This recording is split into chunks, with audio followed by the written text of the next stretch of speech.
நம்ம இப்போ வந்து என்ன பார்க்குறோம்னா 12-in-1 ஹைட்ரா ஃபேஷியல் மிஷினை பற்றி என்ன செஞ்சுக்கிட்டு இருக்கோம் பார்த்துட்டு இருக்கிறோம். இதுக்கு முன்னாடி என்ன பார்த்தோம்? 7-in-1 hydra facial. இந்த ரெண்டுக்கும் மேஜராக என்ன டிஃப்ரென்ஸ்? 7-in-1 12-in-1 வந்து ரொம்ப அட்வான்ஸ் லெவல்ல இப்ப பண்ணிட்டு இருக்கோம். அதுல இருக்க 7 டூல்ஸ் விட இதுல வந்து 5 டூல்ஸ் வந்து இதுல என்ன 5 டூல்ஸ் மஸ்ட் எக்ஸ்ட்ரா அதிகமா இருக்குது? பியூட்டி லைன் இருக்கு, அல்ட்ரா ஐ இருக்கு, தைரோஹெட் இருக்கு, மேஜிக் பால்ஸ் இருக்கு, ஹை ஃப்ரீக்வன்சி இருக்குது.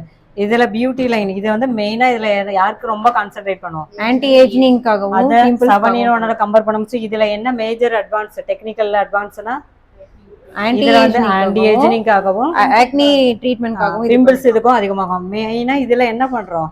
மோடு வந்து நம்ம கொடுக்குறோம். ஒவ்வொரு டூல்ஸ்க்கு ஏத்த மாதிரி மோடு வந்து மாத்தி, ஏன்னா ஒவ்வொரு டூல்ஸ்க்கு ஏத்தப்ப இதுல என்ன செய்யறோம்? மோடு ஏ, மோடு பி, மோடு சி, அது மாதிரி ஸ்கின் டைப்க்கு ஏத்த சீரம், யாருக்கு என்ன ப்ரெஷர் கூட்டணும் குறைக்கணும்.